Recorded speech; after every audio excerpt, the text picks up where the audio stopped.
નમસ્કાર દોસ્તો, world inbox પર આપ સૌનું હાર્દિક સ્વાગત છે. કરંટ અફેર્સ લેક્ચર નંબર 196 પર પહોંચ્યા છીએ. જુલાઈ 2026 સાથે જોડાયેલી હોય એવી ખાસ મહત્વની કેટલીક વિગતો સાથે આજે આપણે આપણી ચર્ચાઓમાં આગળ વધવાનું છે.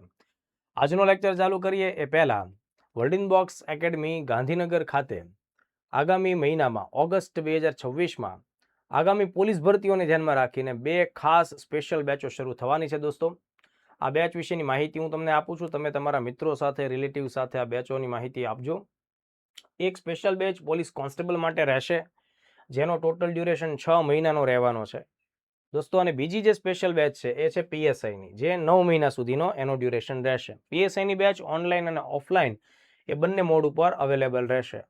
ઓનલાઈન માટે world inbox my class application છે, એના ઉપર તમારે આ બેચ લેવાની રહેશે. મિત્રો, પોલીસ ભરતીમાં જો તમારું સપનું ખાખીનું છે તો વહેલામાં વહેલી તકે તમે એના માટે તૈયાર થઈ જાઓ. તમે રાહ ન જુઓ કે ક્યારે ફોર્મ બહાર પડે, પછી અમે ફોર્મમાં આવીએ, પછી અમે દોડીએ અને દોડ પૂરી કરીને ક્લાસ જોઈન કરીએ. અગાઉની તૈયારી કરો. તમારી પાસે અમે વધુ સમય નથી માંગતા. કોન્સ્ટેબલ માટે જસ્ટ 6 મહિના, પીએસઆઈ માટે જસ્ટ 9 મહિના. વહેલામાં વહેલી તકે જોડાવ. સમગ્ર ગુજરાતમાં સૌથી વધુ પરિણામો આપતી આ સંસ્થા વર્લ્ડ ઇનબોક્સ એકેડમીમાં જે અત્યારની પ્રિપરેશનમાં જે અગાઉની એડવાન્સ બેચો છે જોઈન થશો તો આર્થિક ફાયદો પણ થશે અને પરિણામોમાં તો શ્રેષ્ઠ ફાયદો થવાનો જ છે. એટલે વધુ વિગત માટે 7575061818 આ નંબર ઉપર સંપર્ક સાધો અથવા સંસ્થાનો રૂબરૂ વહેલી તકે સંપર્ક કરો. ચાલો, આપણો પહેલો મુદ્દો ચાલુ કરીએ એ પહેલા એક ખાસ અગત્યનો ક્વેશ્ચન આપ તમામ હોશિયાર વિદ્યાર્થીઓ માટે રજૂ કરું છું. તમારે એનો મને આન્સર આપવાનો છે. તાજેતરમાં ચર્ચામાં રહેલું શક્તિશાળી વાવાઝોડું બાવી નામ છે, યાદ રાખજો. બાવી નામનું જે વાવાઝોડું છે એ કયા મહાસાગરમાં ઉદ્ભવ્યું છે અને એનાથી કયા દેશો પ્રભાવિત થયા છે? બાવી વાવાઝોડું અત્યારના ધોરણે દોસ્તો જુલાઈ 2026ની ઘટના છે અને છાપાઓમાં, સોશિયલ મીડિયામાં તેની ઘટના અને વિડીયો બધું જોવા મળે છે. તો હિન્દ મહાસાગર, પશ્ચિમ પેસિફિક, એટલાન્ટિક કે અરબ સાગર, તો આમાં સામે એના દેશો પણ છે. તો બાવી નામનું ટાઇફૂન અથવા બાવી વાવાઝોડું તમારે દેશ મને કહેવાનો થાય અથવા તો મહાસાગર કહેવાનો થાય. પહેલો મુદ્દો આપણે જે ચર્ચામાં લેવો છે, એક અગત્યનું ડ્રોન છે. ડ્રોન એટલે અનમેન એરિયલ વ્હીકલ, માનવ રહિત હવામાં ઉડાન ભરતું એક અગત્યનું વિમાન કહી શકો, નાનું એવું એરક્રાફ્ટ કહી શકો, એટલે એને ડ્રોન કહી શકીએ. એક ડ્રોન છે જેનું નામ છે દ્રષ્ટિ 10 સ્ટાર લાઇનર. ભારતમાં એક ખાનગી કંપની છે અદાણી એર ડિફેન્સ, એના દ્વારા એનું નિર્માણ કરવામાં આવ્યું છે. અને આ જે ડ્રોન છે દોસ્તો એ તાજેતરમાં એક દુર્ઘટનાનું શિકાર થયું છે. પોરબંદર પાસે એક ગામમાં આ ડ્રોન તૂટી પડ્યું છે. એટલે કે ભારતીય નૌસેના એનો ઉપયોગ કરતી હતી પોતાના કાર્યો માટે, અને આ ડ્રોન તૂટી પડતા આસપાસના લોકોમાં એક પ્રકારની ભયની લાગણી પણ થઈ છે અને દેશ લેવલે ચર્ચાનો મુદ્દો પણ થયો છે. તો આ દ્રષ્ટિ 10 સ્ટાર લાઇનર ઉપર વિધાનવાળા પ્રશ્નો આવી શકે કે ભાઈ આ કોણે બનાવ્યું, આની ટેકનોલોજી કયા દેશ પાસેથી આપણે શીખી છે, મેળવી છે, વધતા એનો પ્રકાર, નેચર કેવું છે, એના ફીચર્સ કેવા છે, બધાને ધ્યાનમાં રાખીને સવાલો ઊભા થઈ શકે. 2024થી મિત્રો ઇન્ડિયન આર્મી અને ઇન્ડિયન નેવી આ ડ્રોનનો ઉપયોગ સર્વેલન્સ કામગીરી માટે, ઇન્ટેલિજન્સ ગેધરિંગ માટે અને જાસૂસી બધા કાર્યો હોય એ બધા માટે એનો ઉપયોગ કરે છે. તો ખાસ આપણે 1 બાય 1 વસ્તુઓને સમજી લઈએ. માનો કે સવાલ એવો આવે કે આ દ્રષ્ટિ 10 સ્ટાર લાઇનર આ શું છે, આની ઓળખ કરો. ઓપ્શનમાં મિસાઇલ આપશે, ઉપગ્રહ આપશે કે બીજું કોઈ આર્મીનું હથિયાર આપશે, તો તમારો જવાબ છે ડ્રોન હોવો જોઈએ, અનમેન એરિયલ વ્હીકલ. બરાબર, એટલે કે ડ્રોન છે. ભારતનું અત્યંત આધુનિક અને સ્વદેશી સ્તરે અદ્યતન બનાવેલું માનવ રહિત હવાઈ વિમાન એટલે કે યુએવી. આ યુએવી નું પૂરું નામ શું થશે? અનમેન એરિયલ વ્હીકલ. બરાબર. 2024થી એ ભારતની અલગ અલગ સેનાઓમાં કામ કરે છે. આ વાત મેં તમને ઓલરેડી જણાવી કે 2024થી એ ગુપ્તચર માહિતી, દેખરેખની કામગીરી અને જાસૂસી કાર્યો, જેને ISR એક્ટિવિટીઝ આપણે કહીએ, એના માટે કામ કરે. હવે બીજો પ્રશ્ન કે આ ભારત માટે આ દ્રષ્ટિ 10 સ્ટાર લાઇનર કામ કરે છે, કયા વિસ્તારમાં કામ કરે છે? અરબી સાગરમાં તે દેખરેખ રાખે છે નેવી, અને ભારત પાકિસ્તાનની જે બોર્ડર વાળો વિસ્તાર છે એમાં સ્મગલિંગ ન થાય, દાણચોરી ન થાય, મતલબ ડ્રગ્સ વગેરેની જે કોઈ પણ હેરફેર ન થાય, આ બધા કાર્યો માટે આપણે આને જાસૂસીના કાર્યોની દેખરેખ માટે ઉપયોગમાં લઈએ. એટલે ખાસ તો પશ્ચિમ સરહદે, ખાસ કરીને અરબી સાગર એટલે કે અરેબિયન સમુદ્ર અને પાકિસ્તાન બોર્ડર નજીકના જે વિસ્તારો છે એમાં જાસૂસી અને દરિયાઈ ચાંચિયાગીરી એટલે લૂંટફાટ, બરાબર, એન્ટી પાયરસી મિશન માટે આનો ઉપયોગ કરવામાં આવે છે. તો આ દ્રષ્ટિ 10 સ્ટાર લાઇનર છે ને, એના ઉપયોગ કયા વિસ્તારોમાં થાય એના માટે આ વિધાનો સમજી લેવા, યાદ રાખવા જરૂરી બને છે. તો ચલો આ એક બેઝિક વાત થઈ. હવે જુઓ કોણે આનું નિર્માણ કર્યું છે, આ એંગલ ઉપર આપણે થોડી ચર્ચા કરીએ. તો પહેલા તો આ ડ્રોન છે ને એનો 75% વધારે હિસ્સો પેરપાર્ટ છે સ્વદેશી સામગ્રીમાંથી તૈયાર કરાયેલું છે. એટલે એ આત્મનિર્ભર ભારત સાથે જોડાય છે. ભારતમાં જ સ્વદેશી વસ્તુઓનું નિર્માણ કરવું, બરાબર, એ દિશામાં આ વાતને આપણે જોડી શકીએ. એટલે ઇન્ડિજિનિયસ કન્ટેન્ટથી આનું નિર્માણ થયેલું છે. એટલે આત્મનિર્ભર ભારત, આવા બધા શબ્દો મુખ્ય પરીક્ષાઓ માટે અનિવાર્ય શબ્દો, ખાસ મહત્વના શબ્દો હોય, આપણે એને ધ્યાન રાખતા હોઈએ. બીજો મુદ્દો કે આ કોણ બનાવે છે, કંપની કઈ, તો કે ભાઈ અદાણી ડિફેન્સ એન્ડ એરોસ્પેસ નામની કંપની છે. અદાણી જે કંપની ગુજરાતના જ વેપારી બિઝનેસમેન છે અદાણી, એની જ કંપની છે, હૈદરાબાદમાં આવેલી છે. એમની આ શાખા અદાણી ડિફેન્સ એન્ડ એરોસ્પેસ છે એ ક્યાં આવેલી છે, હૈદરાબાદમાં. અને એણે જે આ ડ્રોન તૈયાર કર્યું એની ટેકનોલોજી કોની પાસેથી લીધેલી છે, તો કે ભાઈ ઇઝરાયલ પાસેથી.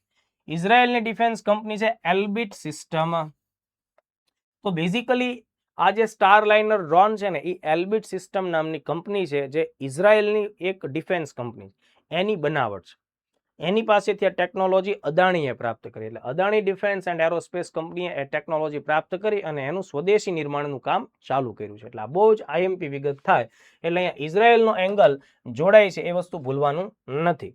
આ ડ્રોન ઇઝરાયલના પ્રખ્યાત હર્મિસ 900 પ્લેટફોર્મ ઉપર આધારિત છે. એટલે હર્મિસ 900 ડ્રોન છે ને એની જ સિસ્ટમ ઉપરના આ બધા ડ્રોન તૈયાર થયા છે હૈદરાબાદમાં. એટલે એ એક ફેક્ટ આપણે યાદ રાખીએ. હવે બીજા મહત્વના મુદ્દા, જ્યારે આમાંથી તમને લોકોને વિધાનવાળા પ્રશ્નો પૂછાય તો દ્રષ્ટિ 10 સ્ટારલાઇનર કેવું ડ્રોન છે, તો જવાબ આવે મેલ ડ્રોન છે. હવે તમને એમ થાય કે સર ડ્રોનમાં મેલ અને ફિમેલ એવું આવે, એવું બિલકુલ ના આવે. ડ્રોન મેલ છે એનો મતલબ એમાં બે શબ્દો જોડાયેલા છે, medium altitude and long endurance. એટલે મીડિયમ અલ્ટિટ્યુડનો મતલબ છે મધ્યમ ઊંચાઈઓ ઉપર, મધ્યમ ઊંચાઈઓ સુધી ગતિ કરી શકે, એ મીડિયમ અલ્ટિટ્યુડ. બીજો શબ્દ જે પાછળનો જોડાય છે લોંગ એન્ડ્યુરન્સ, એટલે કે લાંબી કલાકો સુધી ઓપરેશન કરી શકે છે, એટલે કે ઉડાન ભરી શકે. એટલે અહીંયા બે શબ્દો થયા, મીડિયમ એલ્ટિટ્યુડ અને લોંગ એન્ડ્યુરન્સ. આ મીડિયમ એલ્ટિટ્યુડ છે એ ઊંચાઈના અનુસંધાને છે, તો કે ભાઈ એ મધ્યમ ઊંચાઈના અનુસંધાને ઉડાન ભરશે. અને લોંગ એન્ડ્યુરન્સનો મતલબ થશે દોસ્તો કેટલી કલાકો સુધી એ કામ કરે એ, તો 36 કલાક સુધી એ ગતિ કરી શકે છે, કામ કરે. અને પોતાના વજન છે એની સાથે 450 કિલોગ્રામ જેટલો પેલોડ પણ ઉંચકી શકે. 450 કિલોગ્રામનું વજન એ પોતાની સાથે લઈ જઈ શકે છે. તો આ એક બાબત ધ્યાને રાખીશું. બીજું, આ ડ્રોન કોઈ પણ ઋતુ કે હવામાન, ચોમાસું હોય, ધુમ્મસ હોય, અતિશય ગરમી હોય, એ બધામાં ચોકસાઈપૂર્વક કામ કરવા માટે સક્ષમ છે. આ બહુ જ આઈએમપી વિગત થઈ ગઈ. એના માટેનું ઇન્ટરનેશનલ સર્ટિફિકેટ પણ છે. રાતના સમયમાં એ કામ કરી શકે છે. ક્લાઉડ પેનિટ્રેટિંગ રડાર એની પાસે છે, એટલે વાદળ હોવા છતાંય નીચેની ઘટનાઓને સમજી શકે છે.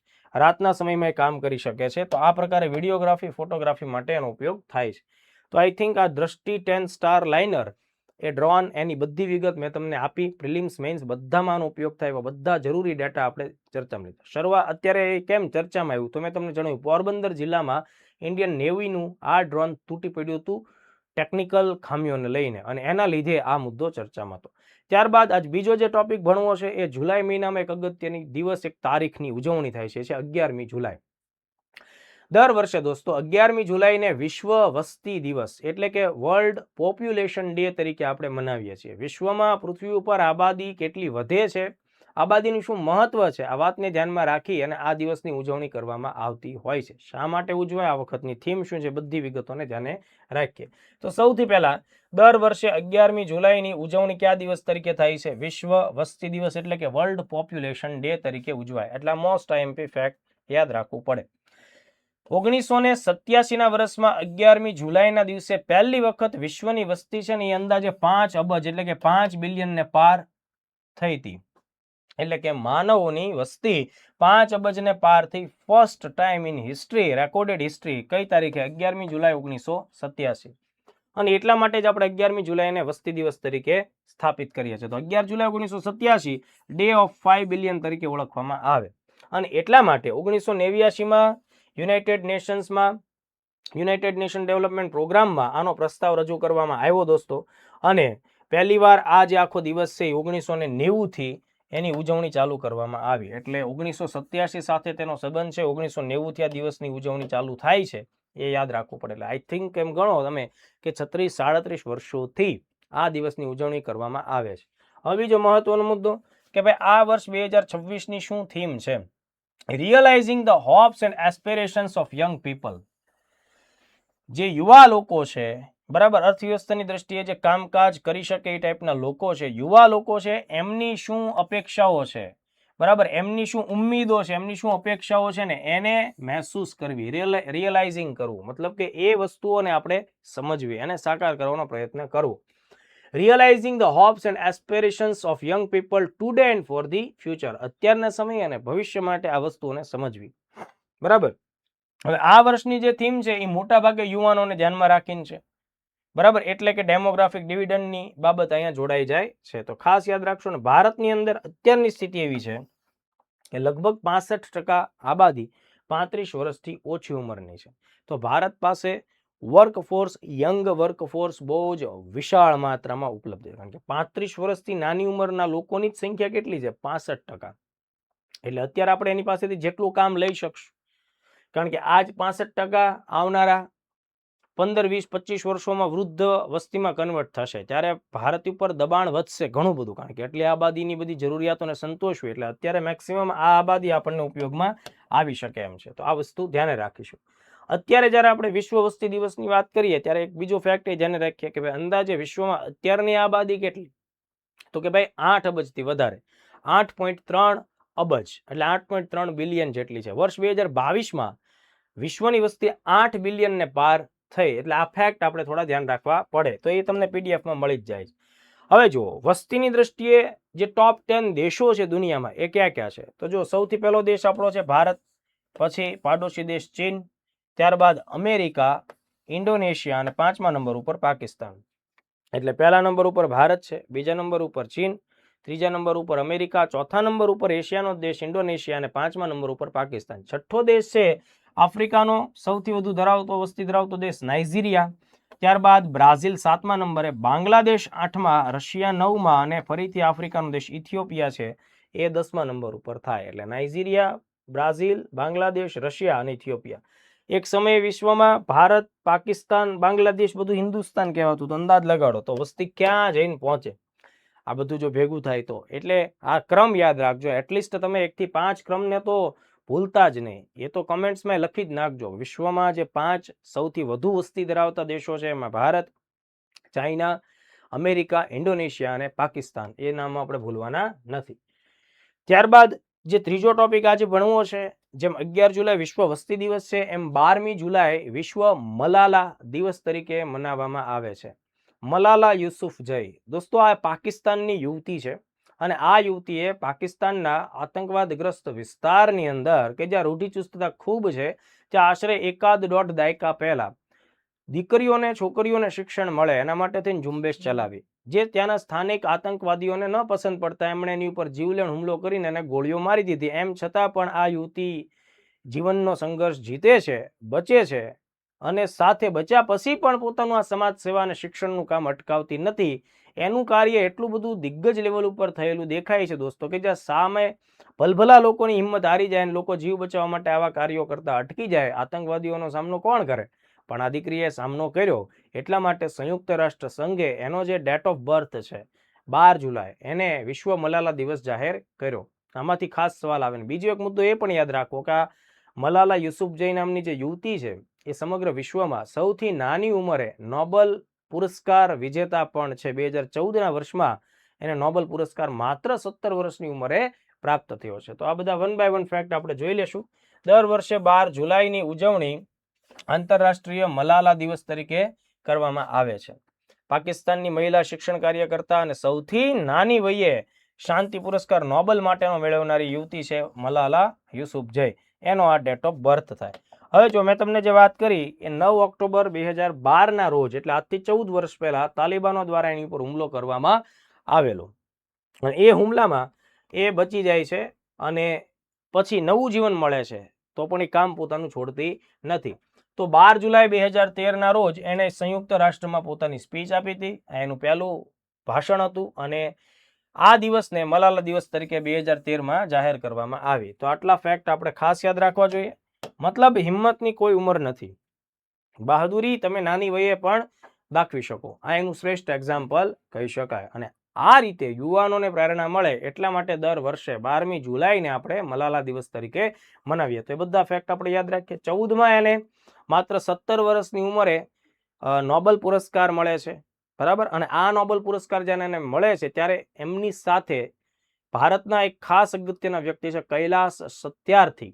કૈલાસ સત્યાર્થીજી કે જેમણે બાળ મજૂરીને નાબૂદ કરવા માટે થઈને બચપન બચાવો નામની એક સંસ્થાઓ સ્થાપેલી અને 40 વર્ષો સુધી એણે કામ કર્યું બાળકોને મજૂરીમાંથી બચાવવા માટે. એટલે એમને પણ નોબેલ આપવામાં, એટલે બંનેને એક સાથે નોબેલ શેરિંગમાં આપવામાં આવેલો હતો. આટલા ફેક્ટ આપણે યાદ રાખવાના છે.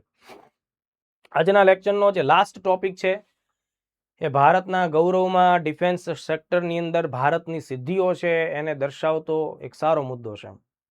તાજેતરની અંદર જ એક આંતરરાષ્ટ્રીય રેન્કિંગ બહાર પડે છે કે આ દેશની વાયુસેના કેટલી મજબૂત સ્થિતિમાં છે. તો આ સ્થિતિમાં આ રિપોર્ટમાં ભારત 3જા નંબરની મજબૂત વાયુસેના તરીકે ઉભરી રહ્યું છે. અમેરિકા અને રશિયા બાદ દેશની દ્રષ્ટિએ ભારત 3જા નંબર ઉપર. અને ભારતીય વાયુસેના એ વાયુસેનાઓની દ્રષ્ટિએ હું વાત કરું તો ફ્લીટ વાઇઝ જોઈએ તો એ 6ઠ્ઠા નંબર ઉપર થાય. પણ એ બંનેનો ડિફરન્સ હું તમને સમજાવીશ. આપણે ચાઇના કરતાં પણ વાયુસેનામાં મજબૂત સ્થાનમાં છીએ. એશિયામાં પહેલા નંબર ઉપર છીએ. એટલા ફેક્ટ આપણે ખાસ યાદ રાખીશું.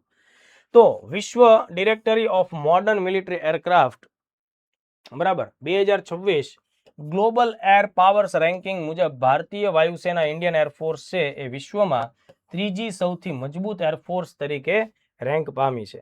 અને વ્યક્તિગત સર્વિસમાં 6ઠ્ઠા નંબર ઉપર. એ હું તમને સમજાવીશ, પણ અત્યારે તમારા 3જી રેન્ક છે એને યાદ રાખવાનું છે. યુનાઇટેડ સ્ટેટ્સ, યુએસએ અને રશિયા આ બાદ આપણે 3જા સ્થાન ઉપર છીએ અને ચીન કરતાં આપણે આગળ છીએ. આ વાત આપણે ખાસ ધ્યાને રાખીશું. અહીંયા છે ને ટ્રુ વેલ્યુ રેટિંગ્સ તરીકે TVR નામના એક પરિબળનો ઉપયોગ કરવામાં આવતો હોય છે. તો આપણો સ્કોર 69.4 છે. આપણે લગાતાર છેલ્લા કેટલાક વર્ષોથી 3જા નંબર ઉપર આવીએ છીએ. ઇન્ડિયન એરફોર્સમાં ટોટલ 1716 વિમાનો કામ કરે છે. એમાં ફાઇટર્સ, હેલિકોપ્ટર્સ, ટ્રાન્સપોર્ટર્સ બધાનો સમાવેશ થાય. એટલે 1716 સક્રિય વિમાનો આ રિપોર્ટમાં ધ્યાને રાખવામાં આવે. હવે દેશની દ્રષ્ટિએ મેં તમને ઇન્ડિયાનું સ્થાન 3જા નંબર ઉપર આપ્યું છે, પણ એરફોર્સની દ્રષ્ટિએ આપણે જોઈએ તો જો યુએસ એરફોર્સ છે ને એ પહેલા નંબર ઉપર. પછી યુએસ નેવીનું જે વિમાન આખું વિભાગ છે, કારણ કે નેવીની પાસે વિમાનો હોય, લડાકુ વિમાન હોય, હેલિકોપ્ટર હોય, તો એ બીજા નંબર ઉપર આવે.